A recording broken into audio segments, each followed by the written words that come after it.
If I watch one more video, or if I buy one more product, or if I read one more post, I'll figure out how to go out and not be scared. It's not going to happen. You're going to have to go out and be scared, let the fear be there, and then just do it anyway. So when you reach this place of authenticity, you're just being exactly the same person that you are when you talk with your friends, or if I'm talking to you, Chris.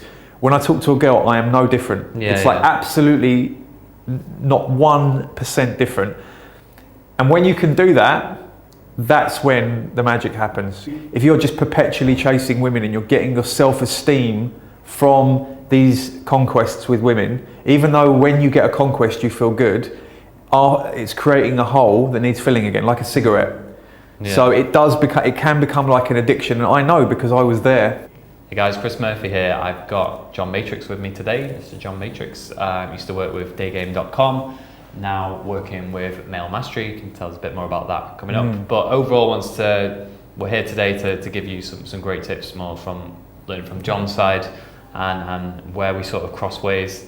So I met with Jon not too long ago and realised that probably got a deeper message, and just when I'm with Jon, it's like we can talk for hours about this stuff, and we've gone through a similar process that, I believe Jon's a bit further ahead than me on this journey, because we've both gone out there, we've been speaking to women during the daytime, and then trying to improve our dating lives. Jon's in a relationship, and I've always been intrigued to see it's that next level beyond, and where I'll be going in the future.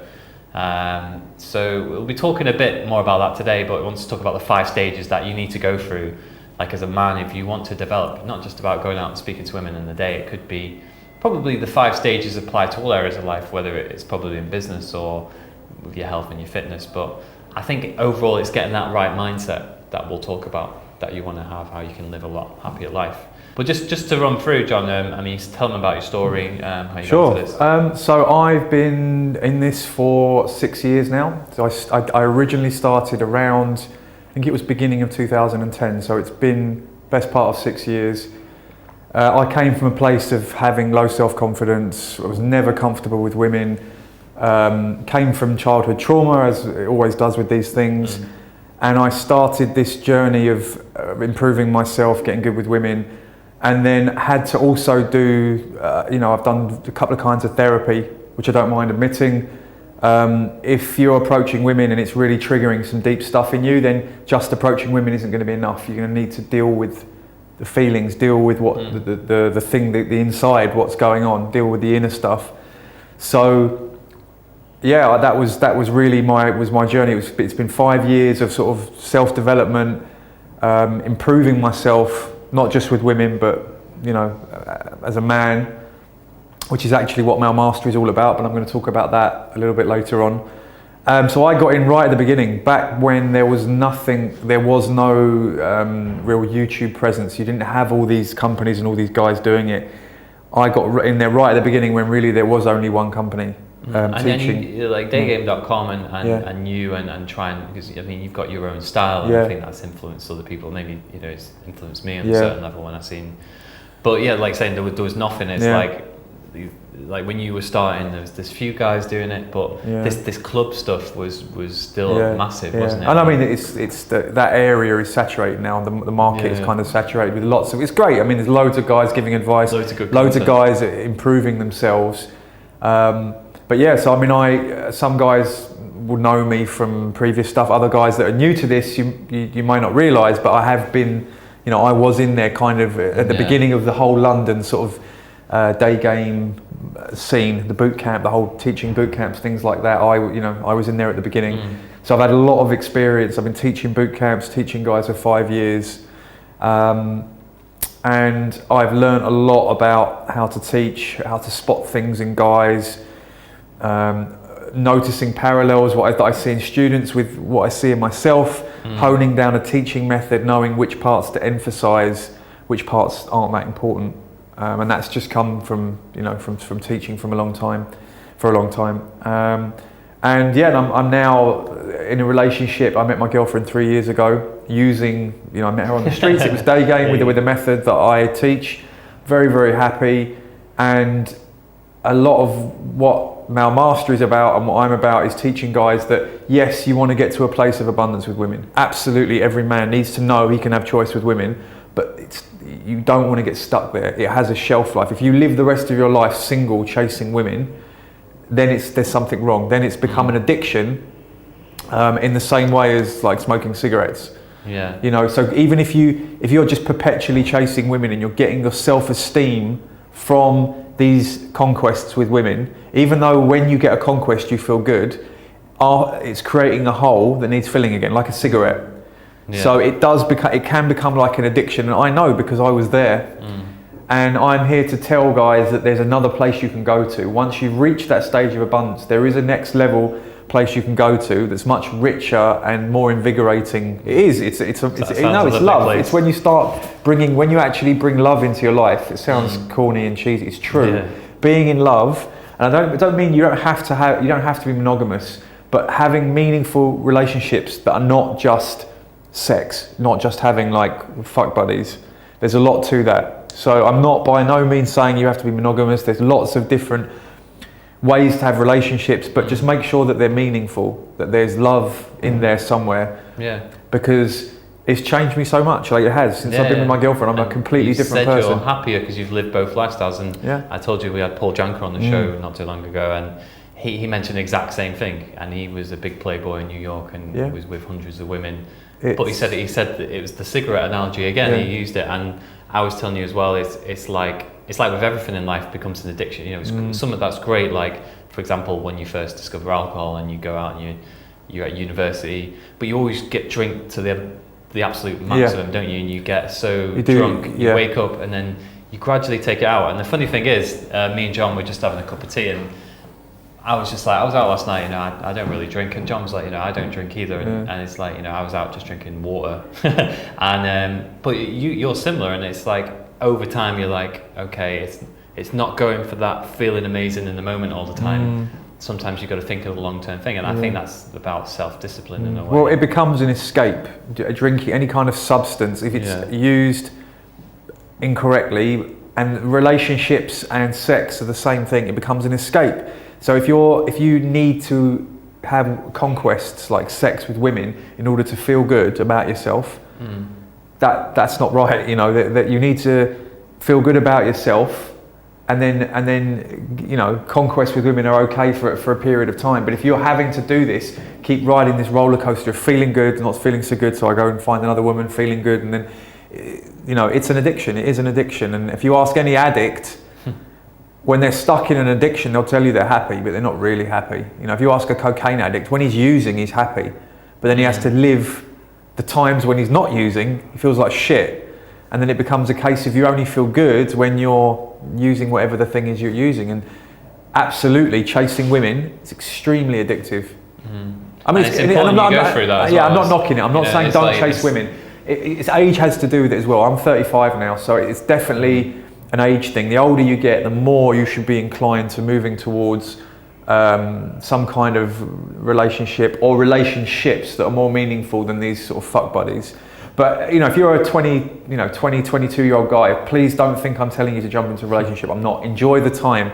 But for me, I never did the whole abundance with women thing when I was younger. It wasn't until I got to sort of 30, 31, 32 that it really started happening for me.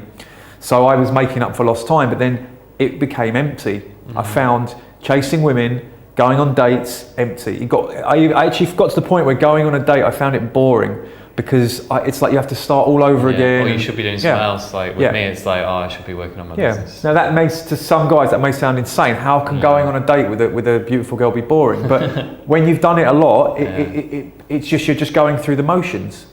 So as I said, I'm not knocking it. We're going to talk about the 5 stages, and abundance with women is part of that, the 5 stages. But there's definitely a place you can go to beyond that, and you can find more happiness. But I think what we're trying to do is we're really trying to help guys, get started and get through this process and know what they need to go through. So if we're trying to tell you, look, you can get loads of women and then you can even be even happier after that, they'll be like... It's a wonderful process to go through. And they might not even miss out of it by not even, one day settling down with a girl. Sure, it really, it's the process, the natural process of a man that should happen. And by the time you get to the age of your late 20s, 30s, you should have done your whole abundance thing. But for some guys, it doesn't happen. And I was one of those. So, but should we talk about, if we move on and we start talking about the 5 stages, it'll make more sense. Yeah. So we'll start with those 5 stages. So John did a talk and he talked 5 stages that you go through as a guide to get to that level of mastery. Yeah. So when you're sort of getting good with women. And these 5 stages that I thought they were great and they stuck, and I've borrowed it a few times even in my talks. Sure, man. And that's all right. It's not trademarked. Yeah, it's not trademarked. But I believe in using, like, I've got my own models as well, but why not use proven ones that, and it makes more sense. And like saying John's got to that level of mastery, he's got into a relationship, so I can't really comment that far ahead. So it's more, but I think a lot of the guys who've probably watching this channel, we want to know everything before it happens. So it's like me, it's like, I want to know what happens later on in life. I want to know if we should be having a family and you'd be happier having a family, or if you're not going to be. So it's good to hear from guys who've been through that whole process and have said, like, look, I've done everything and I'm happier where I am now. Yeah. But I think what guys do is, what we're trying to say is, they skip the abundance stage. Yes, and then they go into a relationship. They end up in a relationship. Like, oh, and if it's coming from a needy place where you don't have much luck with women, it's finally you get a woman, you stick to her like glue because you think, I've got something here. What if I lose her? I'm going to go back to being alone and depressed again. When you go into a relationship from a place of abundance, it's completely different. There's no neediness because of course I'm in love with my girlfriend, absolutely, like really in love with her. But I know that should anything happen, I have a skill set that I'm never going to lose, and that is I can go out and I can meet women. Absolutely. That's great to have, and it might be hard to get back into that, but you'd be like, I've done it before. Well, the thing is, because I teach it, I'm kind of having to do it all the time. So I still teach this. I still have to approach women when I'm demonstrating, but obviously I don't do anything with the numbers. I don't cheat on my girlfriend.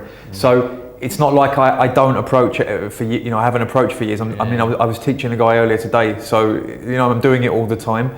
But it would be tougher for guys that aren't teaching, that are in relationships, that have the skill set, and then say they go into a 2-year relationship and they haven't done a single approach in 2 years, and then they come out of the relationship. How long it would take to get the skill back. But I think it's one of those things, it's like driving a car. Once you've learned how to do it, it's only a matter of time. If you stop driving a car for a couple of years, you pick it up again. You might struggle for a bit, but you pick it up again. Yeah, definitely. That's why I should have passed my test. Yeah. But yeah, I think it'd be good to touch on later what you think. I was talking with Ryan about this, and Paul Janker mentioned it in terms of whether you find managing a relationship harder than the dating process. But we can come on to that. We'll talk about these 5 stages for now. So we'll talk about the 5 stages. So you say the first stage is fear. So this is where a guy's like at the absolute beginning. Maybe he's watching this video. He's like, who the hell's Jon Matrix? What's Daygame? Or I've been reading this stuff. He's in the same category as a guy who's been reading this stuff for years, and not even probably since say Daygame first came out. And he's never approached a girl before. There's a lot of guys like that. But they're still in the same category. Maybe these guys are on forums and stuff, or leaving negative comments on my YouTube videos. But you obviously need to get out there. But probably talk about the first step. So the first step is fear, and it's I can't do this. So when you first start, you've never cold approached a woman before. It seems impossible, and it scares the living daylights out of you. I remember my first approach, my first few approaches. I was shaking. It's absolutely the most. It was so alien to me to do it because I wasn't a sociable person. So it was being thrown in at the deep end, and you're shitting yourself, and I can't do this. I really can't do this. But you do it. You force yourself to do it.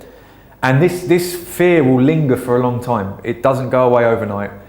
Predominantly, for the first few months, every time you go out, it's fear. I've got to go through this again. It's a chore. It's uncomfortable. It's painful, but you have to push through it. If you want to get to the other side, you have to push through it. So all guys that come into this, that come from a place of scarcity with women, not confident with women, never really cold approach, they're going to go through the fear stage. And it's fine. There's nothing wrong with it. It's natural to be scared. Totally natural.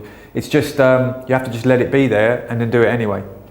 Yeah. You can't think your way out of fear, unfortunately. So like the famous book, right? Yeah. Feel the fear, do anyway. Yeah, but a lot what you were saying about the guys that are they're just on the forums and that, they're trying to find ways to think their way out of anxiety, which you cannot do. You can't watch, if I watch one more video, or if I buy one more product, or if I read one more post, I'll figure out how to go out and not be scared. It's not going to happen. You're going to have to go out and be scared, let the fear be there, and then just do it anyway. Yeah, so it's getting out of your comfort zone, essentially. Absolutely, so it's going against what you've been doing the rest of your life, so getting out of that routine. If you walk past a beautiful girl like every day on your way to work, it's that one day saying like, look, I want to get to level 2. Yeah. And so we'll talk about level 2 now. So level 1 is pretty much theory, but you can still probably have done a boot camp or something and still be at level 1, right? I know, totally.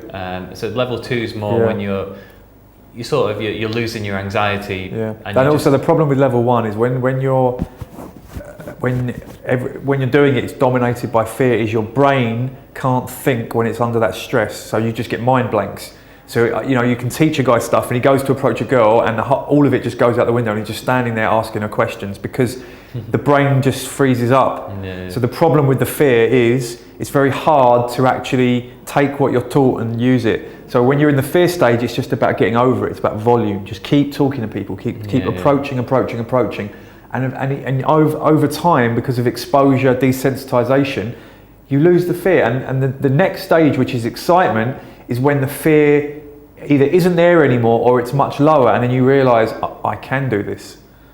And then when you reach the excitement stage, what happens is you've gone from one end of the spectrum of being very, very withheld, introverted, almost scared to say something, to the other end of the spectrum, which is I can do this, right? And then you start performing. Yeah. So when you talk to girls, you do too much. So when you see guys, if you see guys approaching women and they're high-fiving them and picking them up, and it's like a performance, then he's at level 2. But it's great because when you're at level 2, you've gone from this place of having a straitjacket on, of I can't do this, to suddenly I can do this. I know the feeling, And I remember it, the whole, exactly. But when you're at this level, all the phone numbers you get, they're going to flake.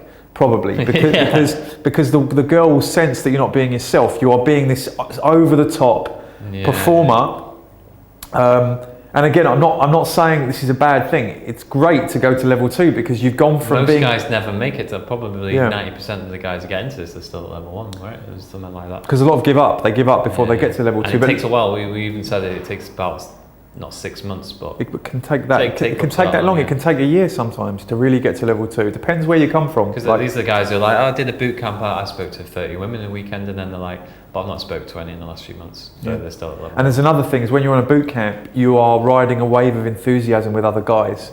Yeah, it's a big very, very different thing. Is doing a boot camp and then going out on your own after a boot camp. Completely different. It will not be like the boot camp when you go out on your own. Yeah, the boot camp is really it's a unique thing to go on a boot camp in terms of the feeling that it creates. But I think it's the persistence. So I remember when I did my boot camp, and then I was like, it's amazing that. But you live in that. You're thinking about too many things, aren't you? You're thinking about, I'll definitely meet the woman of my dreams and stuff. And then you leave it, and you're like, I've got some work to do here. I need to force my. And then I think it's all about persistence then, and having a real purpose and reason to get to the later levels. And also it's to not take it personally, because the rejection's really hard. But again, you will reach a place where rejection won't bother you. Once you've been rejected enough times, you won't care. You'll actually find it funny when you get rejected, because it doesn't make any difference to you. And that's this. We talk about this in the next stage when you're reaching places of abundance. Is because you have abundance, you don't care when you get rejected. But it's tough. It's very tough. So the excitement stage, the level 2 stage, is where a guy's got over his fear. Now he doesn't have the fear anymore. He's become like this stand-up comedian, because every time he talks to a girl, he's getting a buzz out of doing it, because I can say whatever I want. Yeah. But then it's not authentic. And then so level 1 is I can't do this. You don't get phone numbers. You can barely make it through an approach. Yeah. Level 2 is I can do this. I'm getting loads of phone numbers, but I'm not going on any dates. They're all flaking. That's level 2. Level 3 is authenticity, and that's where. So if fear is one end of the spectrum and then excitement is the other end of the spectrum, what happens when you get to authenticity, in terms of energy level, I don't mean in terms of how scared you are, I'm talking about in terms of the energy that you put in. If this is fear and this is excitement, is you start to go back this way. When you reach authenticity, you find a place in the middle of actually how you are. You don't do too much, and you're obviously not scared to say what you feel. It's like tuning it in a radio station, isn't it? It happens. I went through it. It's like I was really scared, then I was super excited, like almost like the puppy dog, super excited, and then I started to tone it down, and then my style was the chilled out, less is more. That was what I was known for, and I still am to a certain extent. But it was a lot of guys, when they come to me for coaching, they say, when I saw your stuff, it's like, I can do that. I can't do the big kind of night gamey sort of stuff. I can be like Jon, and that's what attracted a lot of guys to my style, and it's to just be a normal guy who's attractive, who knows how to talk to women, but he's not trying too hard to do too much. So when you reach this place of authenticity, you're just being exactly the same person that you are when you talk with your friends, or if I'm talking to you, Chris, when I talk to a girl, I am no different. It's like absolutely not 1% different. And when you can do that, that's when the magic happens. It's when you're authentic, every girl you speak to that's single, you'll get a number. There's no reason why she wouldn't. If you're being authentically you. It's like you're going away and the woman's saying like, I know everything about that guy, rather than I'm not sure if he was. It's not I know everything about him. It's because a woman will go on her feelings. When you're talking to her, she'll come away with a feeling like emotions. Rather than she'll come away and then she'll start going over it in her head and think, he seemed okay. There was just something. There was something not quite right. And then you text her and she doesn't reply. Well, women are really good at picking up like sub-communication. So I always use the example of like, there's always a woman who'd be like, you'd meet a guy and you'd be like, oh, he seemed alright, and she'd be like, you know what, there's something about him I didn't quite like. But me and Jon, it's like we're turning. I was going to say, it's like we're not turning into women, but we can pick up guys as well. Totally. Like we can see when a guy's being needy, when it's probably the guys at home probably can't, because they're probably being like that themselves and they don't want to let go of their own egos. And women may they won't be able to articulate it, what it is. A woman will just say, oh, there was just something I didn't... It's got this feeling. Exactly, whereas a man is like logically trying to figure out exactly what it is. A woman will just go with her gut, and if you're not being congruent when you talk to a woman, her gut will tell her there was something not right about this guy. So that's why women will flake when you're in the excitement stages. She'll get this gut feeling that there was something about you that wasn't congruent. So when you reach this stage of authenticity, which actually took me the best part of 3 years to reach, to really be exactly the same person I am. So even after 2 years, when I thought I was really, really good, when I watch videos of myself after 2 years, I can tell there's like I'm trying to prove a point. There's an intensity there that isn't there anymore.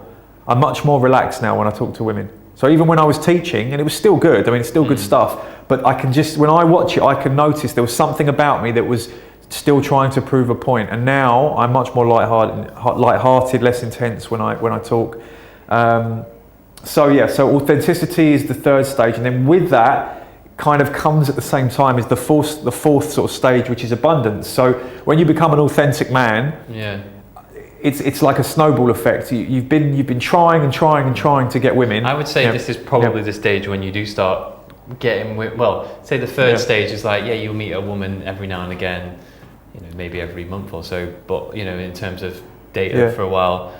But I think when you get to abundance, you finally, this fourth stage is like when you finally have that mindset of, if that girl flakes, you don't care, and all this stuff, and it all filters through. It's an inner belief thing. Actually, only the best way I can describe it is, so when I'm demoing and I approach a woman on the street, I believe with every fibre of my being that I'm the king, and she is going to absolutely love this interaction. Whether she's got a boyfriend or she's married or not, I'm going to have a lot of fun. She's going to have a lot of fun. I'm giving her the gift of a flirty because I know how to flirt. I've been doing this a long time. So it's basically like James Bond. It is totally like that. And I'm not trying to big myself up. I'm saying that's the difference between someone who is really good at this and someone who is not. It's nothing to do with the lines. It's the feeling that I have if I'm feeling bad, if I've not slept well and I've got anxiety, I can't do it. And I can say the same thing. It's nothing to do with the words. It's the fact that when I go over to a girl, within the first 5 seconds when I open, she's smiling because I'm smiling. And I can't smile like that when I'm not feeling good. So a guy who's at level, say he's at stage 1, he cannot fake that smile because you can't fake a real smile. It's the whole face. So it's about doing this enough times that you cultivate a feeling inside you of like, I have so much self-worth that it doesn't matter what and you don't care what happens. It's like you enjoy. Another thing about it is enjoying it. If you enjoy talking to women, like I still enjoy it. If you enjoy doing it, that's what it's about. It's like, did you enjoy going out today and talking to women? If the answer is yes, you won. If the answer is no, you failed. Nothing to do with the numbers or the results. It's, did you have a great time talking to these women? If you do, you will have got the numbers. You will have got the results. And it's so hard to. It's not something you can really teach. It's that quality that will come over time.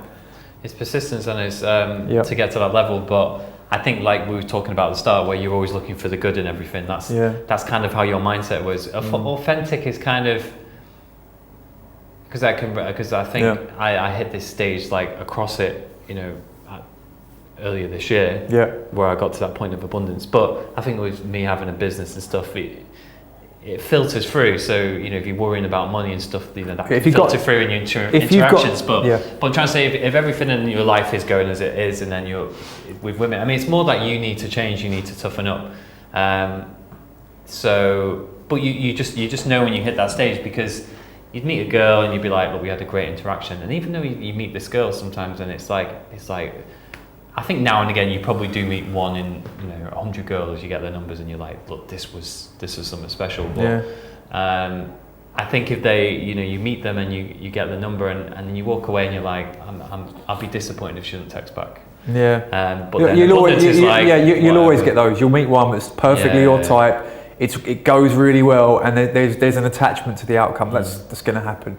But for the most part, there shouldn't be. You shouldn't care really what happens at all. It shouldn't, because you don't really know too much about them, and then even in a 5-minute interaction, it's neediness. If you don't need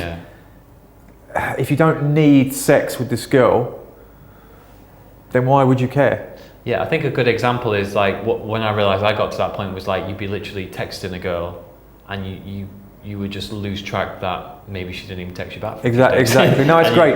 And when you send a text, you just type it and just send it. You're not reading it every. It's like me now. It's like I've been doing interviews all day, and I don't know. People have been texting me. I was like, I don't know. It's like I'm focused.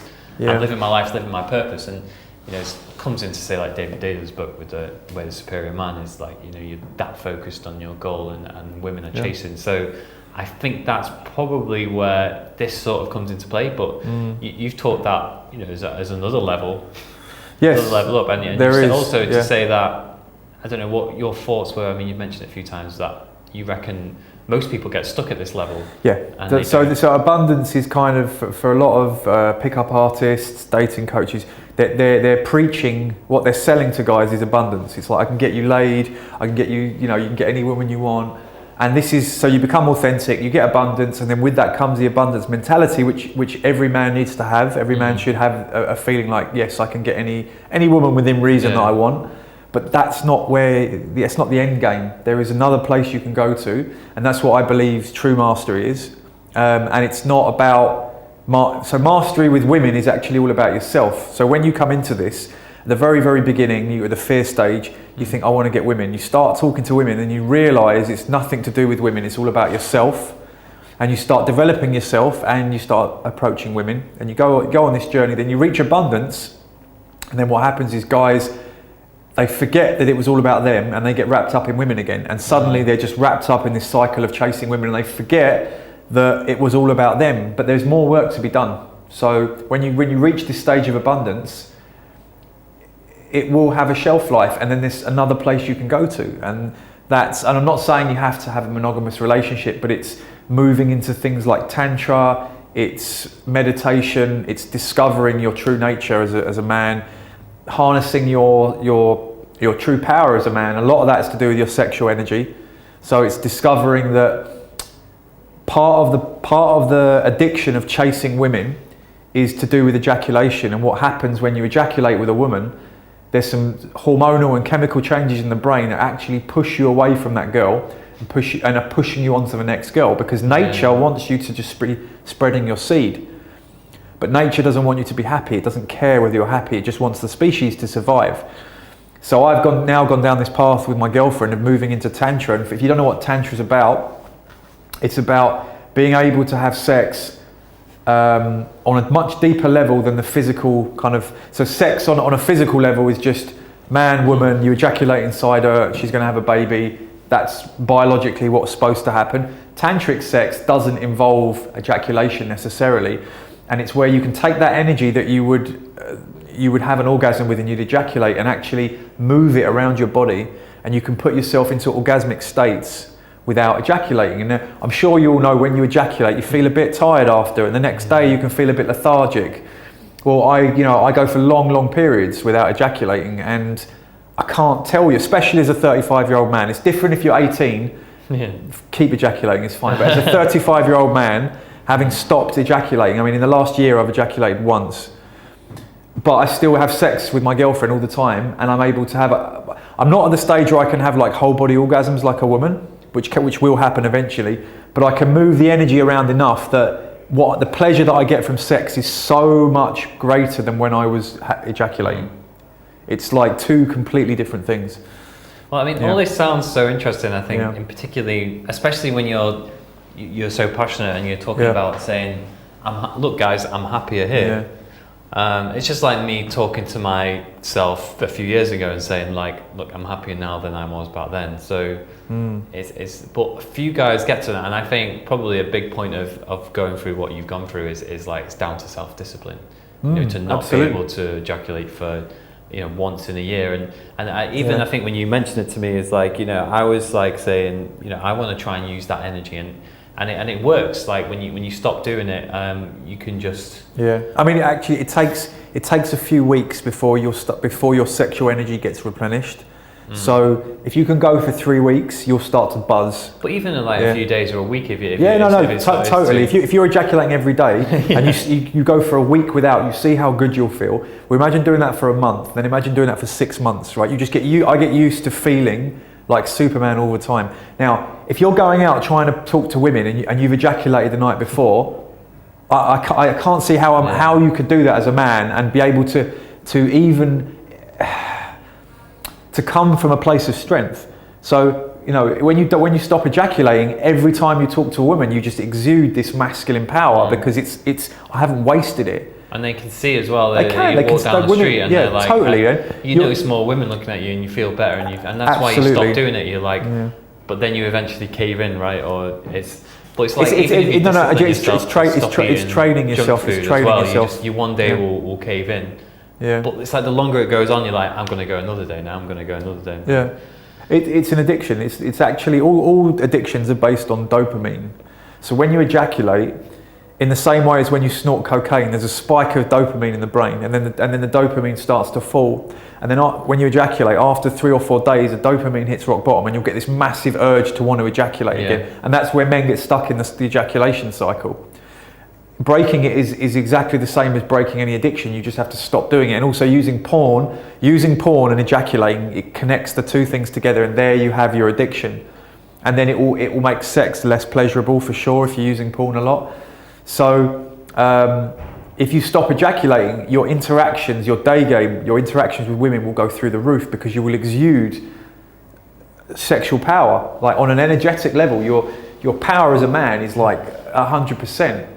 I can't tell you the difference it makes. Like seriously, I couldn't imagine going back to being a guy who ejaculates every day. I don't know how, I couldn't live like that. As a 35-year-old man, when you're 18, you can do it because your body's making so much of that stuff. Yeah. But as a 35-year-old man, I shouldn't do it. It's not good for your health, I mean, Western doctors might tell you different, but from an Eastern medicine point of view, from a Taoist point of view, from a tantric point of view, you should not be ejaculating all the time, especially as you get older.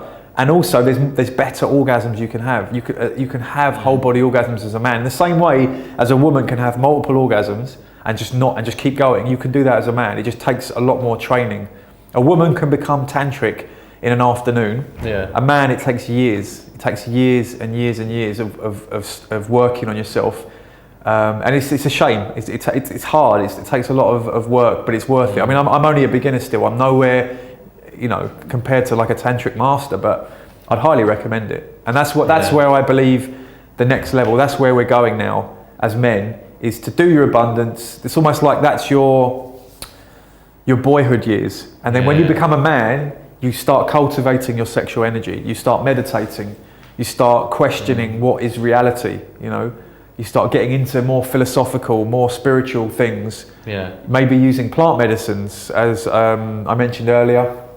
I've done a lot of work with ayahuasca, with iboga, and these medicines, they're not drugs in the typical sense, but they're giving you a glimpse of what life is really about, and it's not what you think it is. It's not just I am a bag of skin in an environment with other bags of skin, and we just interact, and I'm just eating food, making babies, and then I die. Yeah. On a relative level, that's what's happening, but on an absolute level, it's not like that at all. And using plant medicines, tantra, meditation, these are ways of getting closer to your true nature, to your real sort of divinity. So do you think that at this level of mastery, say we apply it into all areas of life, most people don't get to because, I mean, like, they take the typical person. They don't even know about it. They don't know about it. They're worrying all the time. I've got to, how am I going to, I'm worrying to pay the bills all the time. Sure. They're stressing. But they don't know about this other world of probably how you can keep having money coming in, how you can make loads of money. Yeah. But so do you think this is all through self-development, essentially? Like you would never be able to get to probably abundance or mastery really without getting into self-development.